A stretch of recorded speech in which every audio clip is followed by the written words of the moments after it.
J'aimerais prendre le temps d'ouvrir avec vous un sujet assez profond, assez tabou, qui est aussi l'histoire de mon parcours, qu'aujourd'hui je vais prendre le temps de commencer à ouvrir avec vous, qui est la relation qu'une mère a avec son fils et les conséquences d'une relation débalancée sur le fils, sur l'enfant qui devient l'homme, et comment la mère a un impact extrêmement profond dans le devenir de l'homme. Et c'est un sujet tabou. Pourquoi? Parce que moi-même, mère d'un fils, c'est un processus qui est très profond. C'est-à-dire que ça demande beaucoup d'ouverture, de sensibilité, de désir de voir à travers les patterns puis les mécanismes dans lesquels on vit pour voir une réalité en dessous plus profonde qu'on ne nomme jamais et qu'on ne dit jamais à propos de l'impact très, très puissant qu'une mère peut avoir sur le futur d'un homme à partir du moment où il est petit jusqu'à sa puberté et quand il devient un adulte. Et moi, ça a été un parcours très profond d'étudier comment je peux devenir une bonne mère envers mon fils, comment j'arrive à vraiment permettre que cet enfant-là puisse se déployer dans son potentiel, dans son chemin de vie et surtout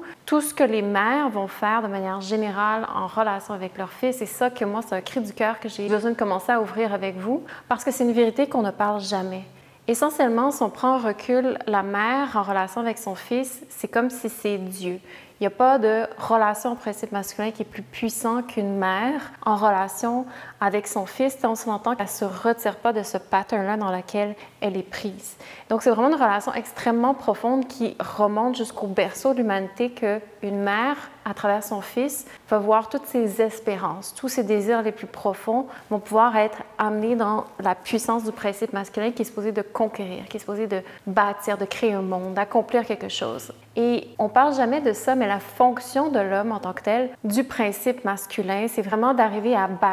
bâtir un monde. C'est la partie première de la création, c'est-à-dire la femme va manifester, mais l'homme, il est vraiment la direction, la semence, la puissance dans laquelle est insufflé le processus de création. Et un homme qui doit apprendre à se connaître a beaucoup d'épreuves à passer, a beaucoup d'étapes à traverser pour apprendre à voir c'est qui et à tenir une intention et à diriger. Et la force des hommes, quand on regarde le monde dans lequel on vit, c'est vraiment d'apprendre à bâtir, à protéger sa nation, protéger sa famille, donner des cadres, donner des structures, être un pourvoyeur, être une stabilité, amener aussi profondément une gentillesse à un niveau où est-ce que l'homme, quand il protège, après ça, il relaxe au cœur de ça, mais à un niveau externe, il doit toujours travailler et donner son énergie à bâtir. Que ce soit un noyau familial, donc ça peut être des très petites échelles, mais les hommes, quand ils se mettent ensemble et qu'ils sont coordonnés ensemble, ils bâtissent des nations. Ils bâtissent les ponts, bâtissent les routes, bâtissent les pensées, les structures de pensée dans lesquelles le monde va s'établir. Donc, ils sont un peu l'ingénierie, j'ai envie de dire, derrière le monde dans lequel on vit,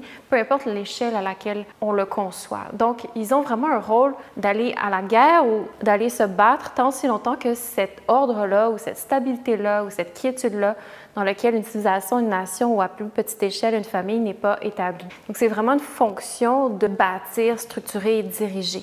Donc, ça prend énormément de force interne à l'homme pour arriver à se déposer dans cette fonction-là, pour arriver à se déposer dans cette force-là, surtout énormément d'épreuves de résilience et de connaissance de soi à toucher. Sauf que ce qu'on ne dit jamais, c'est que la plupart des mères qui vont accoucher de leurs petits garçons vont les transformer en ressources pour que ça reste le jouet ou l'enfant ou le petit garçon de maman. Donc, la mère ne va jamais prendre conscience de ce devoir-là que le garçon a à devenir parce qu'elle-même, peut-être dans sa féminité, elle ne comprend même pas le pouvoir qu'elle porte en tant que femme et à partir du moment où on comprend qu'est-ce qu'on est comme femme, on veut voir aussi un homme apparaître dans le petit garçon qu'on met au monde. Et souvent, la femme va donc prendre cet enfant-là pour le manger pour elle-même, pour le garder pour elle-même, pour qu'il reste sa ressource, pour qu'il reste son élément stable dans sa vie, pour qu'il reste vraiment le garçon sous les jupons, c'est-à-dire qu'il reste une forme de petit garçon qui va juste se transformer en adulte, mais qui reste en dessous un petit garçon qui va toujours chercher maman dans ses principes féminins le long de sa vie. Donc ça, c'est très grave quand une mère n'arrive pas à voir que c'est le processus qu'elle va faire parce que ça va vraiment tuer l'homme. L'homme, en quelque sorte, il va se retrouver à être toujours prisonnier du web dans laquelle la mère va avoir tissé autour de lui pour qu'il reste sa chose à elle, pour qu'il reste sa propriété, qu'il reste sa chose qui va la satisfaire elle tout le long de sa vie. Que ce soit très flagrant ou que ce soit plus subtil, que ce soit des liens subtils énergétiques qui tirent en dessous. Dans tous les cas, c'est vraiment très, très souvent la manière dont une mère va mettre au monde un garçon. Donc, je ne dis pas qu'il y a une puissance karmique de base fondamentale dans laquelle la mère nécessairement a avec son fils, sauf qu'il y a un débalancement profond parce que l'homme n'est pas fait pour être le serviteur de sa mère. Et évidemment, quand je dis des mots crus, vous voyez-le comme une nuance souvent camouflée avec une réalité beaucoup plus adoucie, mais en dessous, c'est cette réalité qui occure. Et en dessous, l'homme qui est toujours pris dans les jupons de sa mère devient vraiment cet objet-là dans lequel il ne peut pas grandir. C'est vraiment comme si on attrape cet enfant-là, qu'on lui vole son destin, qu'on lui vole sa capacité à devenir un homme. Et c'est pour ça qu'il y a autant de batailles entre la mère et la belle-fille, cette relation-là de dualité entre les deux, parce que la mère veut toujours garder son principe masculin parfait pour elle-même. Sauf que la réalité, c'est qu'un enfant, un garçon qui grandit, a besoin de sa mère essentiellement jusqu'à peu près 8 ans. C'est-à-dire, du moment où il est vraiment à l'âge d'être un enfant, il a besoin du support maternel, il a besoin d'une espèce de bulle dans laquelle il va être nourri dans les fondations. Et le rôle paternel, il est là, bien sûr, sauf que pas dans une relation de premier ordre. Et la chose dont un garçon a le plus besoin à partir de plus ou moins cet âge-là, à partir de 8 ans, c'est vraiment d'être en relation avec son père, d'être en relation avec un principe masculin, une figure d'ordre masculine, et d'apprendre à naviguer la vie et d'apprendre les choses dans un univers masculin. Et souvent, c'est ça qui se passe, c'est que la mère, elle n'arrive pas à lâcher. La mère n'arrive pas à lâcher quand l'enfant passe ses 8 ans, arrive tranquillement, avance à la puberté. C'est comme la mère veut attraper le garçon, puis le garçon a juste besoin de faire son chemin et d'apprendre les choses de la vie. Et un homme devient homme quand il réussit à traverser des épreuves. Un homme devient un homme ou découvre la résilience dans sa masculinité quand il traverse les épreuves à laquelle il doit faire face, à laquelle son karma l'appelle. Et dans ce jeu-là d'apprentissage, puis des épreuves à laquelle l'homme doit traverser pour apprendre et à se renforcer en tant qu'homme, la mère souvent vient vraiment se mettre dans le chemin pour le couver et le protéger, le surprotéger, l'amenant à toujours développer une faiblesse devant les épreuves de la vie, devant les obstacles ou devant juste les expériences d'apprentissage dans lesquelles il devrait passer. Et ça ne veut pas dire qu'une mère n'a pas un rôle pour l'orienter d'une certaine façon ou l'amener à voir clair quand ça ne va pas dans le bon chemin, mais essentiellement, c'est une figure masculine qu'un homme a besoin pour apprendre à devenir un homme. Encore là, j'imagine que souvent, ce qui se passe, c'est que le père n'est pas présent ou le père lui-même, il est mou. Donc, on est dans une génération souvent où les hommes, de père en fils, il y a une difficulté à incarner sa masculinité, une difficulté à incarner le principe masculin parce qu'on n'a pas beaucoup d'exemples autour de nous et que de génération en génération, on ne nous montre pas qu'est-ce que c'est un homme dans son pouvoir, qu'est-ce que c'est un homme qui respecte sa masculinité. On vit beaucoup dans un monde qui va castrer l'homme, qui va l'empêcher d'être dans sa force masculine, qui va vraiment toujours considérer que son pouvoir est mal, que sa force, puissance masculine, elle est mal. Et souvent, c'est une domination féminine, malgré ce qu'on présente, malgré ce qu'on dit, qu'on vit dans un monde très masculin. À quelque sorte, oui, un monde masculin de performance, etc., mental, tout ça. Mais en dessous, si on regarde vraiment, on vit dans un monde d'émancipation féminine où le féminin est en train de prendre sa place d'une façon de plus en plus exacerbée. Et en dessous de cette réalité, l'homme a de moins en moins d'espace pour être qui il est, pour faire l'expérience de sa masculinité d'une façon safe, pour apprendre à découvrir qu'est-ce qu'il est et sa force. Donc, on amène à être l'homme de plus en plus écrasé en lui-même, castré, de moins en moins capable d'avoir cette possibilité-là de jouer son rôle et d'incarner son pouvoir masculin. Et à quelque part, on peut dire tout ce qu'on veut, que la femme, elle est abusée, etc.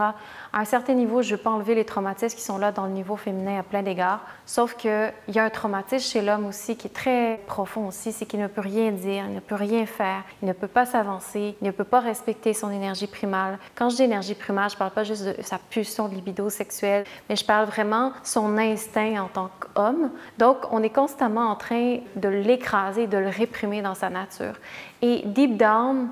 une des raisons pourquoi les femmes, on est autant en colère, c'est qu'on ne trouve plus dans ce monde beaucoup d'hommes qui ont cette capacité-là à tenir une intention, à tenir une direction qui veut notre bien, à avoir des hommes qui sont capables de nous protéger, à avoir des hommes qui sont capables de nous guider à l'intérieur de nous pour voir les meilleures parties de nous. Puis même ça encore, de dire ça, c'est tabou. De dire qu'un homme peut diriger une femme, de dire qu'un homme peut guider une femme vers elle-même, vers ses beautés, vers ses potentiels, c'est devenu un tabou. C'est-à-dire, on ne peut plus parler de la force, de la beauté d'un homme. Moi, plus que j'arrive à entrer dans mon corps, plus que j'arrive à toucher à ma sensibilité, plus que je rentre dans un espace de vulnérabilité et aussi de feu et avec toutes mes aspirations, mais si j'avais pas la possibilité d'être en relation avec le principe masculin qui me permet de voir ces choses-là, ces couches-là, de m'aider à être en relation avec des dimensions plus profondes de moi-même, je serais énormément perdue, je serais énormément en quête de savoir je suis qui.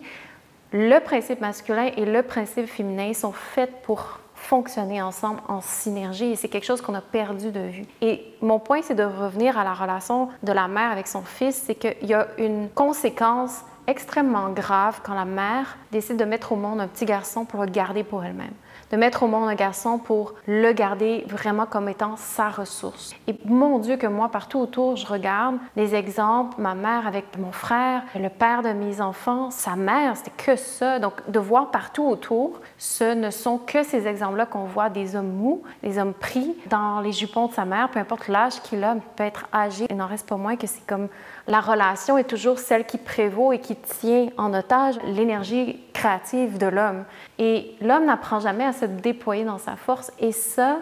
on vit dans un monde où est-ce que la représentation du principe masculin, les hommes qu'on rencontre, les relations qu'on a, etc., peut-être toutes les relations aussi insatisfaisantes au niveau sexuel ou de notre intimité, tout ça, ce sont des mères qui ont accouché de petits garçons, qui n'ont pas su apprendre comment trouver le chemin de leur manhood, de leur masculinité, ou d'apprendre comment rentrer en relation avec leur pouvoir. C'est la même chose avec le féminin, il y a les deux versants, mais j'ai vraiment envie de mettre des mots sur les conséquences d'être une mère qui ne comprend pas son rôle par rapport au garçon et qui ne comprend pas que si elle met au monde un garçon en étant elle-même dans un espace de déficit énergétique ou une difficulté à toucher son cœur elle-même ou qu'il y a beaucoup de blessures à l'intérieur d'elle ou peut-être elle-même ayant eu des carences de ses parents, de sa famille ou de sa lignée, qu'elle va juste reproduire quelque chose et que c'est important avant d'avoir des enfants de prendre conscience des dynamiques qui sont là dans notre vie pour ne pas les reproduire, de prendre conscience qu'une mère, de vraiment savoir c'est quoi son rôle et comment aider en tant que mère la possibilité d'un garçon à devenir un homme. C'est-à-dire qu'il faut vraiment avoir un compagnon, d'avoir un contrat clair dans lequel on sait que l'homme va être capable de faire sa job en tant que figure paternelle. Et ça aussi, c'est difficile de voir ça parce qu'évidemment, il est sûrement que cet homme-là vient aussi d'une mère qui l'a extra-couvé, qui a de la difficulté à prendre responsabilité pour qu'est-ce que c'est d'être un chef de famille, prendre responsabilité pour qu'est-ce que c'est qu'être une figure paternelle stable, puissante, qui dirige et qui oriente son noyau familial, par exemple. Donc, c'est un sujet vraiment tabou que je ne fais à peine qu'effleurer la profondeur du sujet parce que ça nous amène au berceau de notre humanité quand on regarde ce principe-là profond entre la mère et le fils depuis la nuit des temps. C'est une relation qui est très profonde, qui est très viscérale. Et mon point, c'est de dire que toute la critique qu'on peut avoir envers les principes masculins de ce monde, je me répète, mais les femmes, on a un rôle très profond à jouer pour qu'on retrouve et qu'on voit et qu'on soit capable d'être en relation avec des hommes dans ce monde. Même chose avec le principe féminin, mais aujourd'hui, je prends cet angle-là, je regarde comment la femme a un rôle, surtout quand elle devient mère d'un petit garçon, de créer l'espace, d'étudier vraiment le besoin d'un garçon dans son développement et de ne pas juste le voir comme une poupée, une marionnette, de le couver, de le voir comme un jouet ou de l'élever comme si c'était une fille ou de ne pas voir de différence entre des besoins que les deux ont, une petite fille ou un garçon. C'est deux besoins complètement différents. Et l'école dans laquelle on envoie nos enfants n'aide absolument pas les jeunes filles à devenir des femmes et les petits garçons à devenir des hommes. C'est absolument pas sur les bancs de l'école que cette possibilité d'apprendre à reconnecter à son pouvoir nous est enseignée, leur est enseignée. Donc, c'est fondamentalement quelque chose qui nous revient en tant que parents et ça demande d'abord d'avoir un contrat clair avec l'homme avec qui on va décider de créer et d'engendrer une famille, de mettre au monde un petit garçon, une petite fille, mais dans ce cas-ci, un garçon. Ça demande vraiment d'avoir les dispositions de s'être rencontrés et de se connaître dans notre parentalité, dans nos valeurs, dans nos convictions pour savoir comment on va éduquer cet enfant-là, comment on éduque un enfant. Un garçon, comment on éduque un petit garçon à devenir un homme? Alors, si l'homme avec qui on est n'est pas un homme lui-même ou a une difficulté à assumer sa masculinité, alors c'est sûr que l'enfant n'aura pas ces principes-là, ce modèle-là à lui, n'aura pas ces points stables sur lesquels se bâtir pour grandir. Donc, à chaque fois qu'on veut faire un projet d'élever des enfants, ça demande d'abord d'engager dans un processus de guérison soi-même. Ça demande d'abord de reconnecter avec son pouvoir, son énergie sexuelle, d'abord pour soi-même, autant le père que la mère, parce que ça veut dire c'est un voyage dans lequel tout ce que moi, je n'ai pas acquis, je ne pourrai pas le donner et je ne pourrai pas le transmettre. Donc, je vais être forcément très mal outillée et ce ne seront que mes mécanismes de survie qui vont tranquillement se placer entre le chemin de cette personne-là et son décès. Et c'est important de le dire parce que, mon Dieu, que l'attachement, il est profond et que les mécanismes de survie et de protection dans lesquels on crée nos enfants sont très insidieux et on pense qu'on est prêt à ça, on pense on se connaît, on pense qu'on est destiné à...